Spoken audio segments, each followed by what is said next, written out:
Assalamualaikum warahmatullahi wabarakatuh. Waalaikumsalam. Alhamdulillahirabbil alamin. Asyhadu an la ilaha illallah wahdahu la syarika lah. Asyhadu anna Muhammadan abduhu wa rasuluh. Allahumma shalli sallim ala Muhammadin wa ala alihi wa sahbihi ajma'in. Ma'asyiral muslimin, ittaqullaha haqqa tuqatih wa la tamutunna illa wa antum muslimun. Ya ayyuhalladzina amanu ista'inu bis-sabri was-salah innallaha ma'as-sabirin. Qala Rasulullah Muhammad sallallahu alaihi wasallam, khairukum man ta'allama al-Qur'an wa 'allamahu. Para hadirin jamaah salat subuh yang kami muliakan dan mudah-mudahan dimuliakan oleh Allah Subhanahu wa taala. Karena apa artinya dimuliakan oleh manusia, dimuliakan oleh pendamping hidup kita, dimuliakan oleh bawaan kita. Kalau tidak dimuliakan oleh Allah, kalau dimuliakan oleh Allah, insya Allah akan dimuliakan oleh yang lain. Oleh karena itu marilah kita mengharap bagaimana kita bisa dimuliakan oleh Allah. Di antaranya adalah marilah kita bersyukur. Bersyukur itu yang pertama adalah perintah Allah. Sebagaimana ayat yang sering kali kita dengar, wa ja'ala lakum sam'a wa absara wa af'idah la'allakum tashkurun. Aku telah menjadikan kepada kalian indera pendengaran, indera penglihatan, hati nurani, akal pikiran, la'allakum tashkurun, agar kalian bersyukur. Jadi bersyukur itu adalah permintaan Allah, keinginan Allah kepada hambanya. Kenapa Allah meminta? Maka Allah butuh? Tidak, Allah tidak butuh. Tapi justru manusialah sesungguhnya yang butuh. Sesungguhnya karena rahmat dan rahim Allah lah Allah meminta kepada hambanya bersyukur, supaya manusia itu bisa menggapai kebahagiaan hidup baik di dunia, lebih-lebih di akhirat. Orang yang tidak bersyukur dipastikan hidupnya tidak akan pernah bahagia, tidak akan pernah tenang, mimpi pun tidak bisa. Itu orang yang tidak bersyukur. Karena orang yang tidak bersyukur itu adalah orang yang selalu dihantui kekurangan, perasaan merasa kurang. Jadi seorang pejabat terus kurang, bagaimana sampai nonton? Kalau sudah nonton, bagaimana supaya tidak berakhir? Karena tidak bersyukur. Diberi kekayaan tapi terus bagaimana untuk menambah kekayaannya, sampai akhirnya kadang-kadang korupsi. Karena apa? Karena tidak bersyukur, selalu kurang. Oleh karena itu, marilah kita senantiasa menjadi hamba-hamba Allah yang bersyukur. Bapak Ibu jamaah kajian salat subuh yang kami muliakan, Islam datang itu pada zaman Rasulullah itu saya ibaratkan, saya mengibaratkan kan boleh aja. Jadi Islam pada zaman Rasulullah itu ibarat air yang baru keluar dari mata air. Jadi diibaratkan air yang keluar dari mata air itu adalah bersih, jernih. Jadi kalau air baru keluar dari sumbernya itu kan bersih, ya bersih, ya jernih. Nah, air yang baru keluar dari mata air itu kita nggak usah khawatir, mau langsung diminum seger-seger saja, dan nggak usah khawatir kita terkontaminasi oleh sebuah penyakit, virus, kotoran, karena baru keluar dari mata air.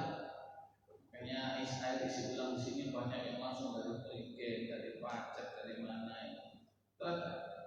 Itu air yang baru keluar dari mata air. Kita nggak usah khawatir diminum seger, nggak usah takut penyakit.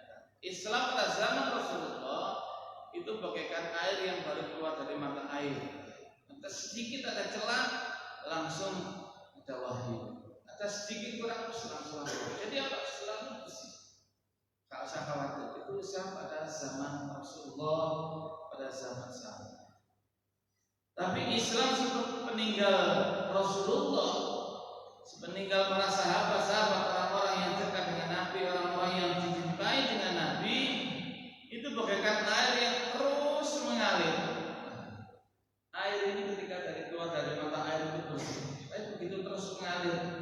Yang lewati kandang sapi, lewati kandang ayam, lewati selokan, got, macam-macam. Itu tidak akan mungkin yang namanya air terus bertahan bersih, apalagi semakin bersih. Itu tidak akan mungkin. Termasuk agama. Air ini kalau sudah kumpul jadi satu di sini, di kali sungai sini, bisa ngelakukan promosi itu, itu nggak akan mungkin semakin bersih. Karena apa? Kumpulan kotoran semua terbawa di sana. Maka semakin kotor, bertambah kotor. Agama juga begitu. Kalau pada zaman Rasulullah masih bersih, jernih, nggak usah khawatir. Ya, siapapun bisa menjalankan pasti benar. Tapi setelah jauh mengalir ke negeri Eropa, ke barat-baratan, itu identik dengan sebuah kebebasan. Karena di sana adalah komunitas atau budaya-budaya kebebasan sudah tercemar. Ya Islam jalan, Islam masuk, tapi masih terpengaruh oleh pemikiran-pemikiran bebas. Maunya Islam juga dijalankan, agama dijalankan, tapi kebebasan dalam berpikir, berbuat dan sebagainya tetap ada. Demikian juga ketika Islam masuk ke Asia, masuk ke Indonesia, ke Malaysia, itu juga begitu. Yang dulunya kaya dengan budaya-budaya animisme, dinamisme, itu juga begitu. Islam juga masuk, tapi terkontaminasi oleh sebuah budaya lokal. Itu nggak bisa enggak. Karena apa? Ya, kita lewatkan di sini. Bagaikan air tadi, ketika sudah masuk kandang ayam, dia sudah terkontaminasi mulai dari bau ayam, kotoran ayam.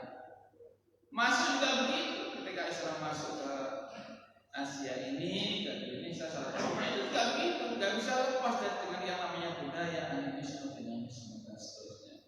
Sehingga tidak heran ketika pada saat itu sebelum abad 20 Islam itu tidak dijalankan dari sisi tertentu juga kembali kepada Rasulullah sebagai pembawa risalah, dan di sisi lain juga terkontaminasi dengan budaya-budaya. Nah, masih saya ibaratkan air yang kotor ini tadi, ini akan bisa kembali bisa dikonsumsi dengan baik. Itu apabila air ini harus masuk filter dulu. Nah, ya, sini kan sudah dibedakan apa ya istilahnya itu mesin pembersih air. Nah, jadi air yang kotor tadi kalau sudah masuk filter, ya masuk mesin penyaring, kotornya bagaimanapun akan bisa bersih, layak untuk diminum kembali. Jadi untuk bisa diminum kembali, ya dikonsumsi kembali, air itu harus masuk filter dulu. Ini gambaran yang mungkin mudah ya. Demikian juga yang namanya agama.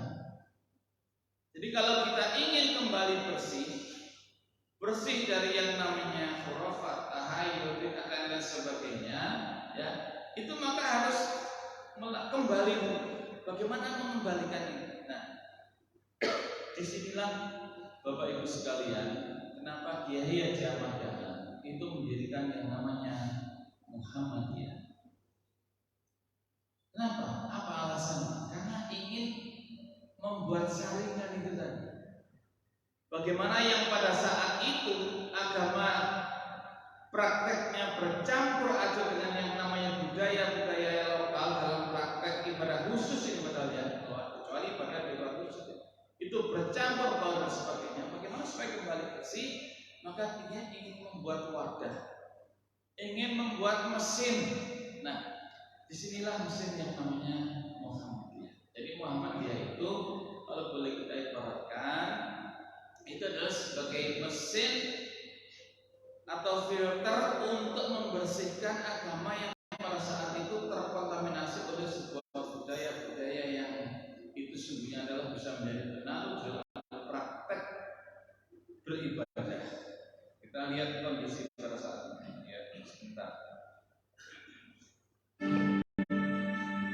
Pikiran besarnya itu pula lah yang kemudian mendorong berdirinya Muhammadiyah pada 18 November 1912 sebagai sebuah gerakan amar ma'ruf nahi munkar dalam pembaruan Islam.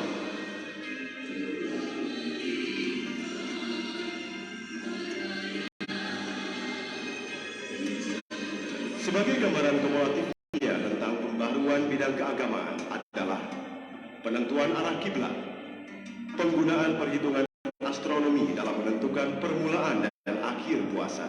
Jadi kenapa para saat itu Kiai Haji Dahlan? Yang pertama itu berusaha bagaimana menjelaskan bahwa yang namanya sholat itu bukan menghadap ke barat. Itu udah gampang.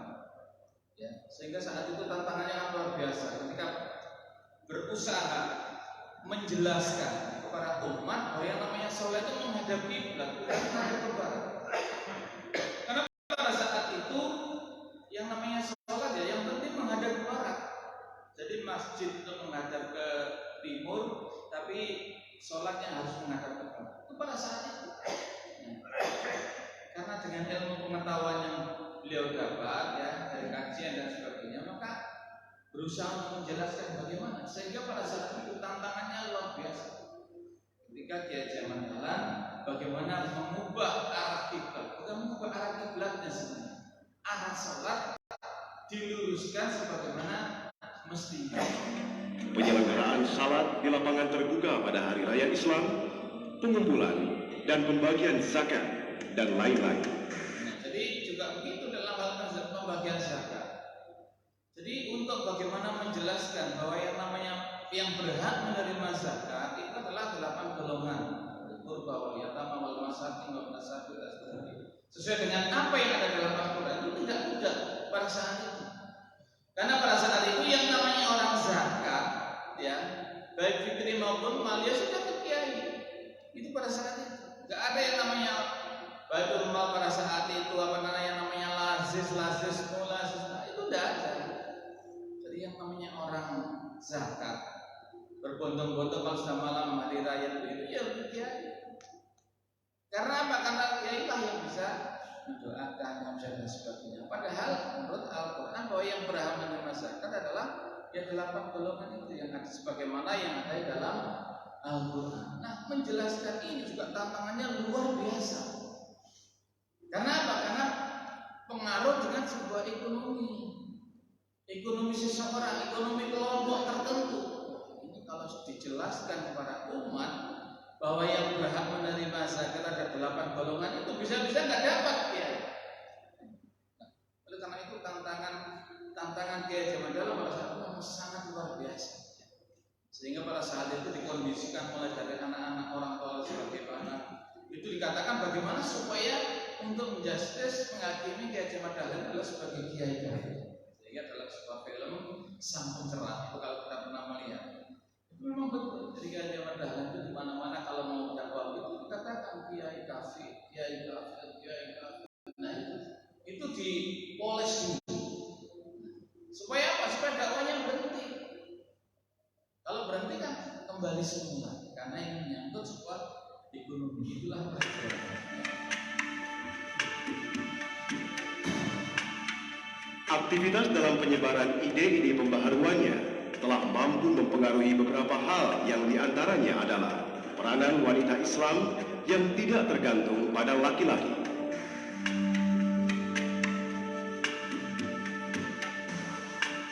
Pergeseran peran wanita semakin berkembang ketika tahun 1914 dibentuk organisasi para remaja putri Sopo Tresno dan Siswo Projo.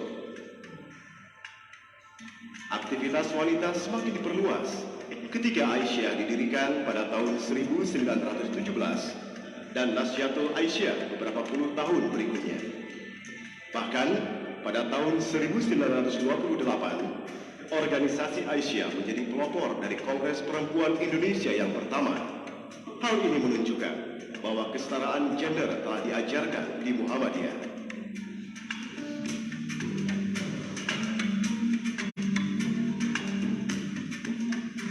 Cara-cara dakwah secara konvensional telah dikikis dengan mensosialisasikan dakwah secara persuasif dan langkah nyata. Ini dibuktikan dengan berdirinya Balai Kesehatan, rumah untuk orang miskin, media cetak, dan lain-lain sebagai sebuah gerakan awal Al-Ma'un.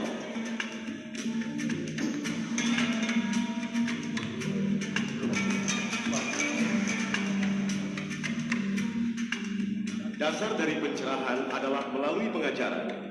Kemudian lahirlah madrasah dengan sistem pendidikan Islam modern sebagai amal usaha bidang pendidikan pertama Muhammadiyah.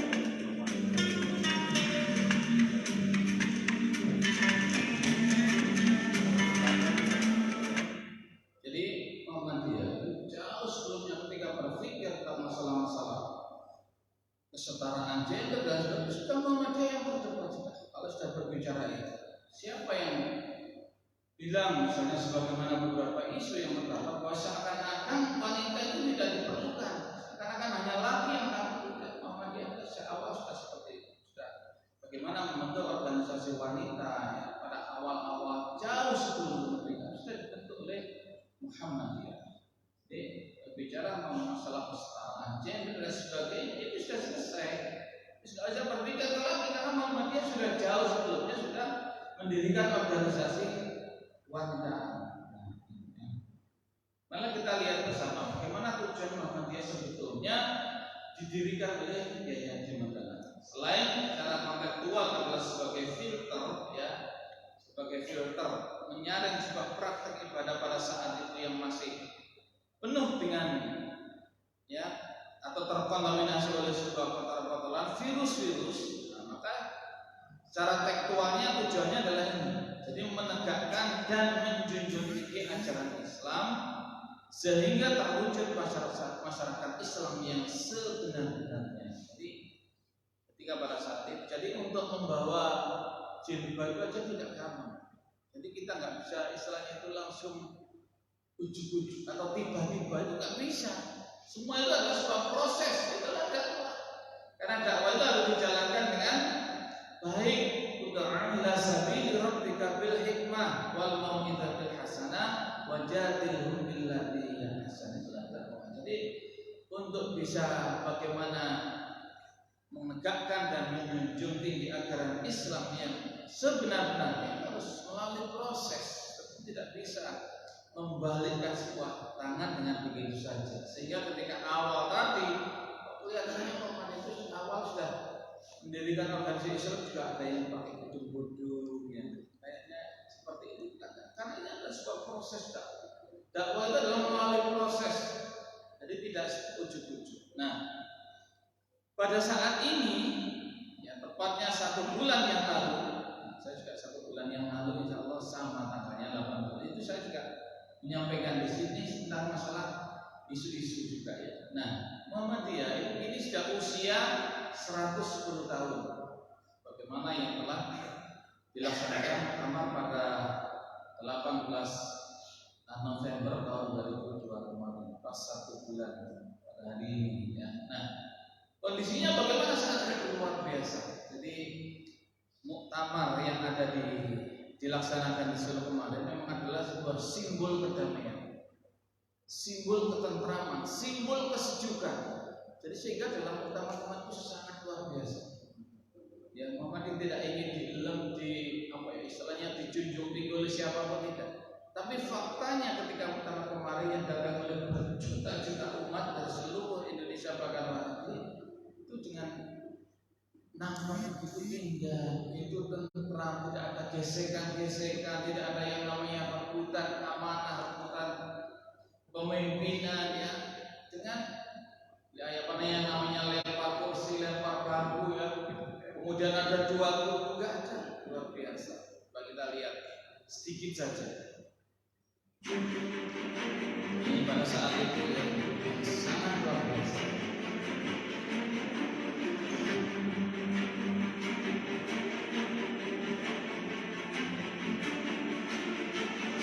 Ini beberapa penerjun payung yang ikut meramaikan.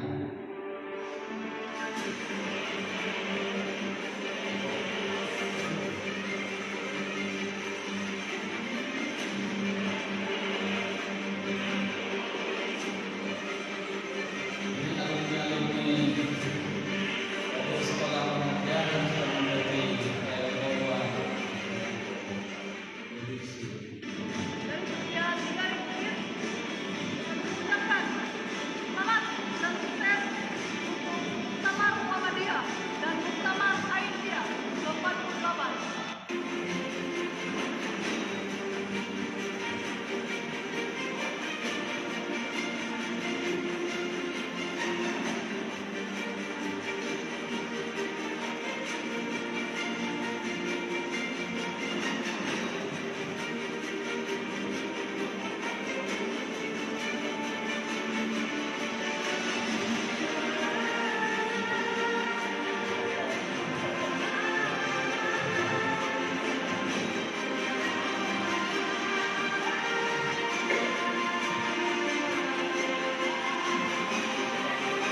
adalah sebagai cermin bahwa Muhammad itu adalah damai. Jadi selama tidak ada utak-utik dari luar, insya Allah dia itu damai di mana-mana.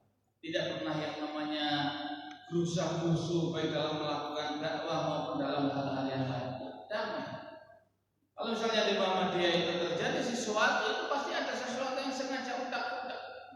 Orang kan ada yang memang nggak suka ketika saudaranya damai, saudaranya tenteram, itu ada saja. Sehingga bagaimana bisa seperti itu? Akhirnya ada upaya-upaya seperti itu. Nah, inilah yang sesungguhnya harus kita jaga. Itu bisa dengan tentang masalah Muhammadiyah. Nah, di dalam muktamar Muhammadiyah 88 di Solo 2022 itu, apa yang telah dihasilkan itu diantaranya ada 5 poin. Ada 5 poin penting yang dianggap cukup strategis dan memang itu juga kebutuhan Muhammadiyah. Itu apa saja coba kita lihat. Yang pertama adalah namanya muktamar adalah membentuk pimpinan pusat Muhammadiyah. Alhamdulillah sudah berdiri dengan atau terbentuk dengan sempurna. Ya. Yang kedua adalah menerima laporan pimpinan Muhammadiyah 2015-2022 yang sudah diperpanjang 2 tahun karena pandemi. Ya, karena pandemi. Diterima dengan baik. Karena apa? Karena apa yang telah dilakukan oleh pimpinan Muhammadiyah itu sungguh luar biasa, ya. Tidak ada celah-celah yang itu adalah bisa untuk diruntuhkan, digagalkan, tidak diterima itu tidak ada, ya. Karena rata-rata di dalam menjalankan program Muhammadiyah kan juga begitu, harus didasari dengan ikhlas. Ya. Kemudian yang ketiga, mengesahkan rancangan program Muhammadiyah periode 2022-2027. Dan yang keempat, risalah Islam berkemajuan. Nah, ini yang harus kita kaji semua. Kalau kita itu hanya urusan pemimpin selesai, urusan program kerja sudah selesai, mengesahkan rancangan sudah selesai. Nah, yang keempat adalah sebagai PR bersama. Karena itu para dai, para mubalek, ya, itu harus bisa ikut menyuarakan tentang Islam berkemajuan. Jadi risalah Islam berkemajuan yang telah dibawa oleh hasil muktamar 88 itu harus ditambah. Nah, termasuk kajian pada pagi hari ini itu diantaranya itu tentang masalah isu-isu keumatan, itu bagian daripada poin yang kelima, yaitu isu-isu strategis keumatan, kebangsaan dan kemanusiaan global. Itu yang kira-kira coba yang poin kelima ini itu di dalam 5 poin keputusan ini telah menjadi pegangan dan acuan kepemimpinan dari organisasi Muhammadiyah 5 tahun ke depan. Jadi supaya tidak keluar dari frame, tidak keluar dari batas-batas, maka Muhammadiyah membuat, menerbitkan acuan bagaimana supaya tidak sampai keluar dari sebuah garis perserikatan. Kalau kita lihat pimpinan Muhammadiyah ada sempat ditambah, bukan hanya 13, ya. Ada beberapa yang dikomandoi oleh Kiai Haji Profesor Dr. Haidar Nasir ini ditambah karena ada sebuah kebutuhan yang mengikuti sebuah perkembangan zaman, kebutuhan yang cukup mendesak sehingga harus ditambah. Nah, ini sudah bisa dilihat di media sosial dan sebagainya. Nah, sekarang kita kan yang menjadi pertanyaan, kenapa sih Muhammadiyah itu begitu besar? Bahkan Muhammadiyah itu bisa menjadi organisasi terkaya dan terbesar di dunia. Ini buktikan. Jadi bukan hanya sekedar apa ya istilahnya itu slogan, bukan hanya sekedar pamflet, bukan hanya sekedar sesuatu yang beredar di medsos bahwa Muhammadiyah itu adalah organisasi terkaya, bukan, tapi adalah fakta. Tidak satu pun organisasi itu di dunia ini yang lebih kekayaannya dari Muhammadiyah. Jadi tidak secuil pun, semeter pun itu tanah yang dari milik Muhammadiyah itu menjadi milik pribadi tidak ada, Pak. Itu di Muhammadiyah. Ya, itu tidak ada, dari secuil tidak. Pasti milik Muhammadiyah. Jadi siapapun yang milik Muhammadiyah kalau sudah ada selesai ya sudah selesai. Enggak usah menurunkan kepada anaknya, cucunya, cocok, cecek, enggak bisa. Karena sudah menjadi milik Muhammadiyah, milik umat. keikhlasannya di dalam memberi, menyumbangkan tenaga, ekonomi itu harus tinggi kalau di Muhammadiyah. Kalau nggak tinggi masih punya embel-embel, itu lebih kayak ke aku. Nah, itu juga.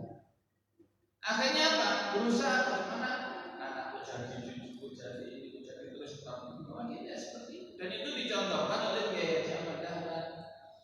Sehingga anak-anaknya cucunya sudah biasa. Ada yang cukup sekarang dari pengurus lantai di Jogja, cincitnya Muhammadiyah kan begitu. Karena apa? Karena memang bukan milik Kiai Haji Ahmad Dahlan. Kiai Haji Ahmad Dahlan adalah pendiri tapi bukan memiliki. Kita lihat bagaimana menjalankan Muhammadiyah itu dengan ikhlas, menjadikan Muhammadiyah sebagai organisasi terkaya di dunia. Organisasi lain meskipun mengatakan terpusat juga, tapi nggak bisa mengatakan terkaya. Boleh mengatakan terbesar, tapi tidak bisa mengatakan terkaya. Karena faktanya tidak seperti itu. Kalau kita melihat bagaimana proses awal untuk bisa menanamkan keikhlasan bermuhammadiyah, coba kita lihat. Ini awal-awal para pelaku-pelaku di dunia pendidikan Muhammadiyah, cara-cara untuk bermuhammadiyah dengan ikhlas.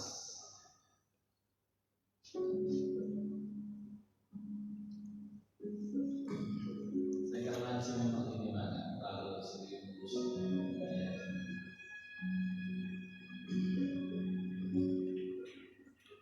Caranya sederhana saja.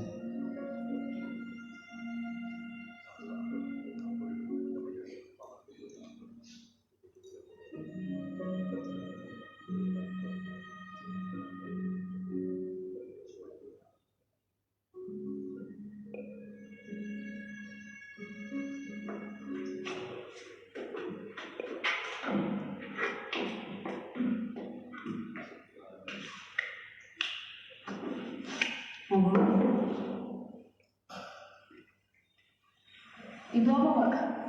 Anak-anak, sini.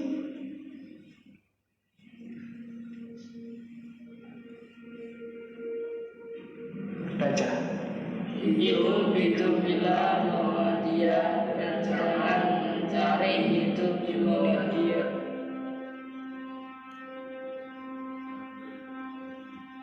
Kalian tahu maksudnya? Ini adalah seruan jihad. Berjuanglah dengan sungguh-sungguh untuk Islam, tanpa tendensi, tanpa pamrih. Faham? Paham.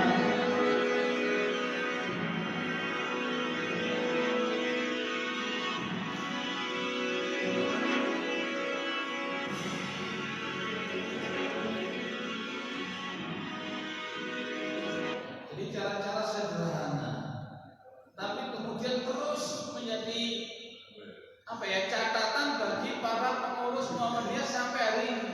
Nah, ini nggak bisa berhenti hanya bicara saat itu, nggak bisa. Itu nggak bisa. Jadi Muhammadiyah adalah sebuah titipan kita bersama sebagai media dakwah, media untuk berjuang. Jangan pernah merasakan milikmu bukan. Tapi Muhammadiyah adalah titipan. Ini adalah jalan yang harus kita lalui. Kalau kita sudah ikhlas di Muhammadiyah itu adalah sebagai media dakwah, ya, titipan. Sehingga ada istilah ketika Muhammadiyah itu ada pusat-pusat macam-macam, itu bukan akan menjadi lemah. Coba istilah ini. Muhammadiyah itu yang dijepit dari kulit, yang dicetol dari otot. Demi orang dolim, setan orang dolim. Artinya apa? Semakin digoda ini semakin besar Muhammadiyah. Isu-isu semakin santer untuk menggoda Muhammadiyah dan besar. Karena Muhammadiyah bukan dari kita, hanya media alat untuk berjuang supaya tertib, supaya rapi, bagian dari panggilan Allah sebagaimana dalam Quran surat Ali Imran ayat 104, wal takum minkum ummah yad'una ilal khair wa ya'muruna bil ma'ruf wa yanhauna 'anil munkar wa yanhauna 'anil munkar. Jadi hendaknya ada di antara umat, golongan umat. Jadi bukan panggilan satu orang untuk beramal ma'ruf nahi munkar, itu bisa satu orang. Ya Tapi di sini Al-Quran memanggil supaya ada kelompok, golongan, firqah. Nah, di sini diajak mengenal, nggak bisa suruh itu sendiri. Pada saat itu kan tantangannya besar. Kan dia harus buat organisasi, harus ditata dengan rapi, dengan baik. Akhirnya terjadilah Muhammadiyah. Dan di tanah kan jangan pernah merasa bahwa Muhammadiyah adalah milikku. Muhammadiyah adalah milik semuanya yang mau berjihad berdakwah di jalan Allah, menjadikan Islam adalah sebagai agama yang sempurna, yang mendakwahkan kembalikan. Inilah sebagai istilahnya itu pegangan bagi para pemimpin di Muhammadiyah. Kita lihat bagaimana Muhammadiyah bisa sekaya seperti ini. Ini kalau coba kita lihat, ini kan luar biasa. Jadi kekayaan Muhammadiyah coba kalau kita lihat perguruan tingginya ya 180 perguruan tinggi. Ini data resmi ya di Wikipedia April 2004. Data resmi. Bukan datanya Muhammadiyah, data resmi yang mengaku 76 universitas, 27 institut. Kemudian 6 politeknik. Dari sisi mana yang punya kekayaan segini? 3 akademi dan 9 perguruan tinggi Aisyah. Kalau ada tujuan buat kita itu tidak pendidikan wanita, dari mana itu tujuan? Apalagi yang namanya sekolah madrasah menengah dasar 5.000 lebih, luar biasa ya. Ini beberapa kekayaannya, istilahnya hasil perjuangan para pengurus Muhammadiyah yang mengurus Muhammadiyah dengan ikhlas. Kekayaan Muhammadiyah rata-rata sudah berseliweran atas nama Muhammadiyah. Pondok pesantren Muhammadiyah memang tidak banyak dari sisi pondok pesantren. Tapi kalau sudah bicara 356 ya itu memang resmi milik Muhammadiyah. Tidak ada yang milik yayasan. Yang yayasan nggak ngatur di sini, Pak. Jadi kalau ada Muhammadiyah itu nggak masuk di sini. Jadi yang dimasukkan yang betul-betul memang sudah sertifikat milik Muhammadiyah.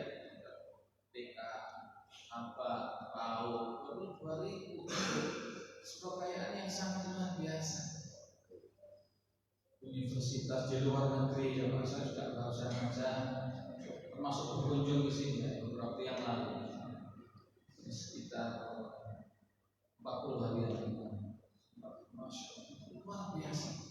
Di Australia sekarang kan saya berdiri di beberapa negara yang sudah mulai. Ini luar biasa kalau kita lihat. Nah, tentang kekayaan Muhammadiyah. Kenapa bisa sebesar ini Muhammadiyah? Karena nggak pernah peduli dengan isu-isu yang upaya-upaya untuk merongrong itu nggak pernah terlalu direken oleh Muhammadiyah. Ya. Nah, sehingga bisa berdiri seperti ini. Ini kita sedikit mengintip, Pak.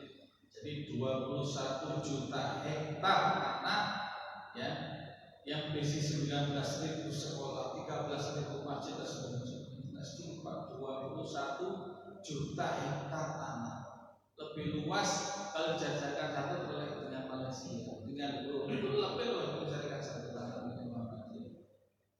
Ini sebuah kekayaan Muhammadiyah. Kenapa bisa sebesar ini? Karena keikhlasan melalui media ini berbesar bahwa mari kita menjadi pengurus Muhammadiyah, berjuang Muhammadiyah, minimal jadi pengurus Muhammadiyah dengan ikhlas dan tidak usah terpengaruh oleh sebuah isu-isu yang lain yang kadang-kadang itu akhirnya menjadi sebuah beban kekhusukan kita di dalam praktek berdakwah ini. Mari kita lihat selanjutnya apa yang ada di Muhammadiyah. Gerakan tajdid ini sebagai gerakan sejak awal disampaikan oleh para pendiri Muhammadiyah. Jadi Muhammadiyah adalah merupakan gerakan tajdid. Jadi dalam perspektif Muhammadiyah, tajdid itu punya dua pengertian. Jadi yang dimaksud tajdid pembaruan ya, itu adalah katanya adalah tajdid berarti pemurnian atau purifikasi. Bagaimana memurnikan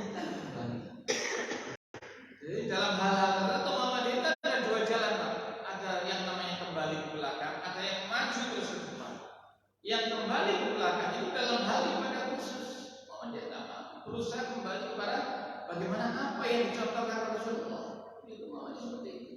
Jadi dalam urusan dunia harus menjadi yang terdepan. Itu Muhammadiyah. Ya.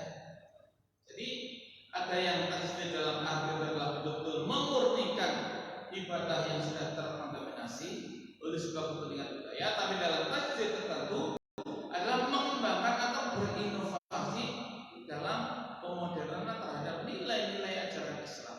Sehingga ketika awal berdirinya Muhammadiyah, saat itu pertama kali mendirikan sekolah Muhammadiyah, ya. Kemudian Muhammadiyah sudah membuat kelas bangku, itu diketawakan dan itu dianggap isu bahwa Muhammadiyah itu kerjasama Kiai Jamal Dahlan dengan Belanda, dengan penjajah. Karena saat itu yang punya namanya kelas, ada bangkunya, ya. Apalagi yang mengajar pakai celana itu banyak orang Belanda. Akhirnya mereka sudah menjadi kolok-kolokan. Kalau Muhammadiyah Muhammadiyah orang Islam kok pakai celana, katanya. Orang Islam kok pakai jas. Pada saat itu banyak menjadi kolok-kolokan. Itu dalam sifat padahal Muhammadiyah punya prinsip dalam hal dunia kita harus maju. Tapi dalam justru urusan akhirat, urusan ibadah itu harus kembali. Tidak bisa diutak-utak lagi dalam urusan ibadah. Ini harus tetap selalu kamar ayat sholatlah sebagaimana aku yang sholat sebagaimana yang contohkan oleh Nabi. Jadi dalam urusan dunia menjadi yang tepat, inovasi membangun ini. Tapi sekarang faktanya itu sudah banyak orang-orang di luar Muhammadiyah pun yang dulu mengejek Muhammadiyah sekarang sudah memilih Muhammadiyah. Ya. Bahkan kalau dulu yang namanya khutbah pakai celana bisa dikatakan tidak sah. Tapi sekarang biasa. Seperti datang pakai celana seperti ini saja. Ya, ini masalah-masalah dunia. Ya nggak perlu dipersoalkan. Kemudian tadi dalam arti pemurnian modifikasi itu Muhammadiyah membersihkan berbagai amalan umat yang terang-terangan menyimpang dari ajaran Islam. Itu dalam hal tajwid dalam sisi purifikasi kembali. Kalau sudah urusan praktek ibadah itu harus kembali kepada contoh. Gak bisa kita modern itu gak bisa. Yang namanya takbir sudah kedua telapak tangan baina uzunan di antara ya sudah seperti ini, gak bisa dimacam-macamkan lagi. Yang namanya rukun maksud sudah waktu sholat ya sudah itu Muhammadiyah. Apalagi mencoba ada urusan akidah nggak bisa Pak. Sehingga pertama kali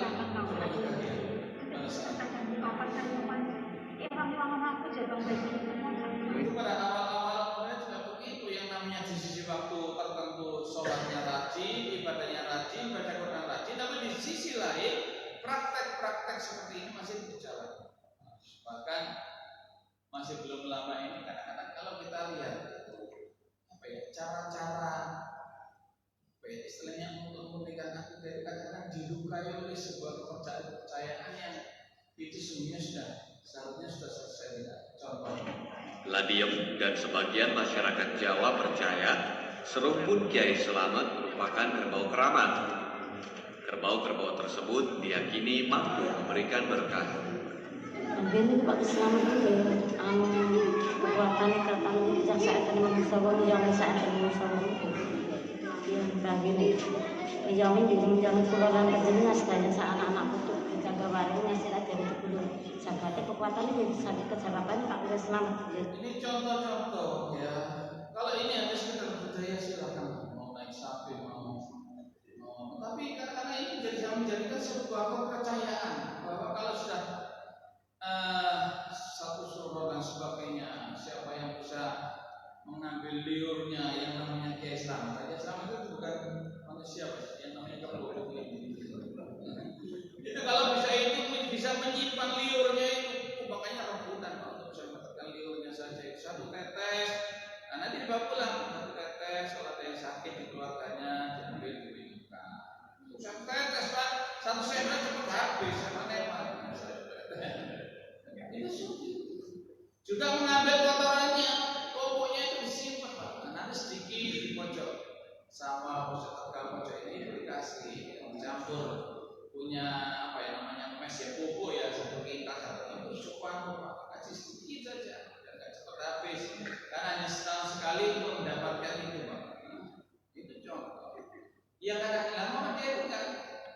bisa menerima seperti itu, nggak bisa. Nah, karena nggak bisa inilah banyak celah-celahan. Katanya Muhammadiyah itu adalah anti budaya, Muhammadiyah itu adalah anti terhadap apa ya istilahnya macam-macam lah. Dan Muhammadiyah nggak pernah mempersiapkan itu, silakan mau menilai. Kita nggak pernah komentar, kita nggak pernah menanggapi dan sebagainya. Karena itu dianggap adalah isu-isu Quran yang justru bisa mempengaruhi praktek kemajuan Muhammadiyah.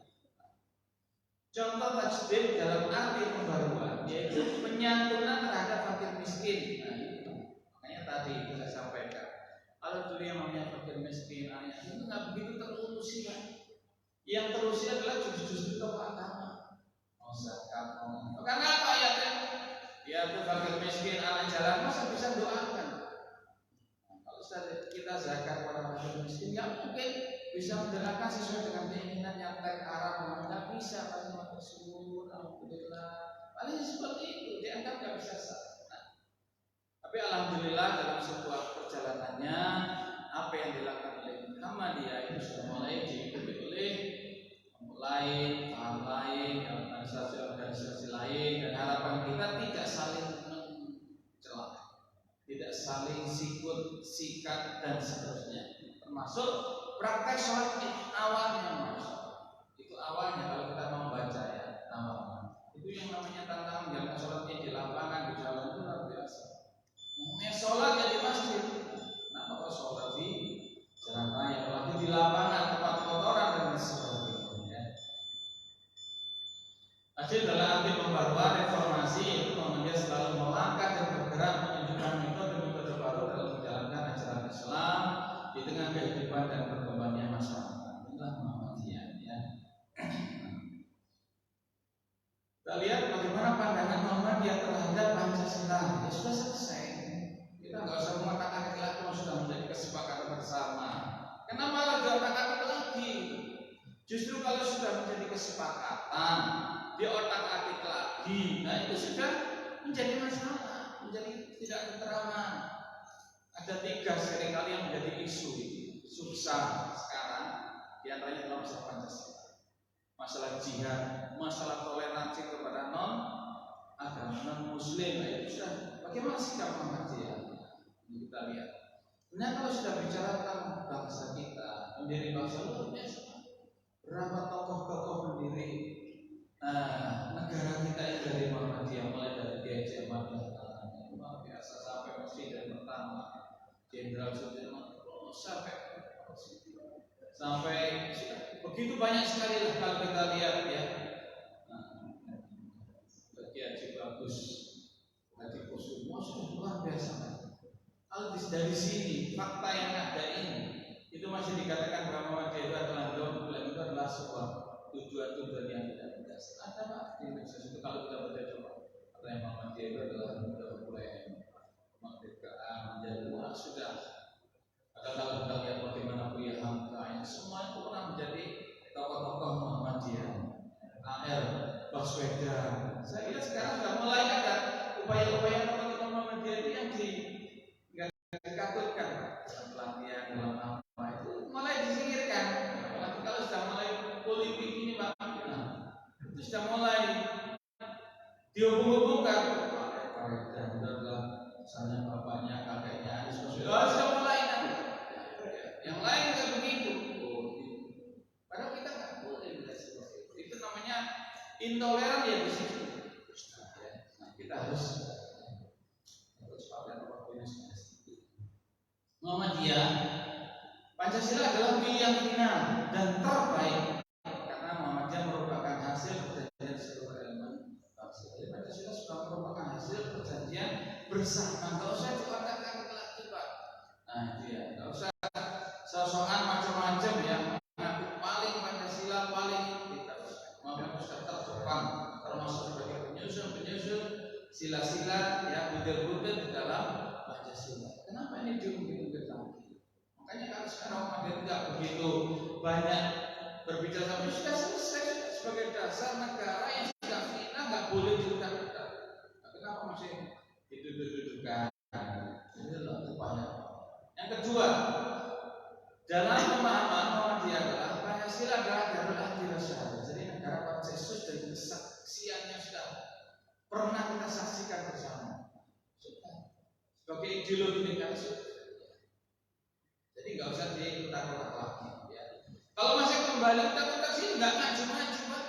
Dia ngurusi perguruan tinggi, panti, mengurusi anak yatim, anak terlantar, bahkan dalam muktamar yang ke-49 di Makassar itu sekarang justru ada sebuah lembaga baru yang namanya lembaga dakwah khusus ya, yang ini mengurusi komunitas Pak. Yang di Jawa Timur bukan saya sebagai ketuanya, itu mengurusi komunitas khusus Pak.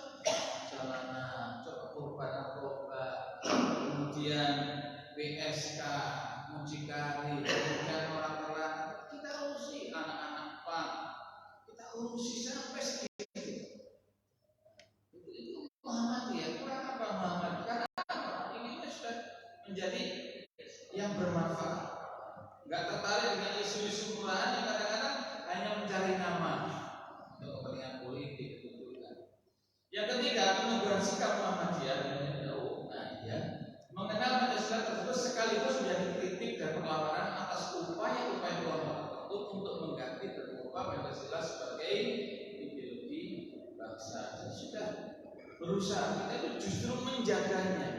Tapi yang namanya menjaga itu bukan terus yang sudah paten sudah terus karena mengisi sebuah kemerdekaan ini dengan baik. Pancasila sebagai pilihan terbaik dalam pandangan Muhammadiyah itu, jadi bukanlah pandangan politik yang didasarkan atas kepentingan pragmatis dan jangka pendek, tapi sudah berpikir dengan jangka panjang. Tokoh-tokoh Muhammadiyah terlibat langsung dalam proses lahirnya Pancasila sebagai dasar negara. Jadi tidak ada alasan kalau menuduh Muhammadiyah itu adalah anti Pancasila dan sebagainya. Justru itu brand-brand baru dari kelompok-kelompok baru yang sesungguhnya nggak ikut berjuang. Ya biasalah, orang kalau nggak ikut berjuang akhirnya iri, apalagi melihat Muhammadiyah maju seperti ini itu sudah wajar ya, karena tidak ikhlasnya.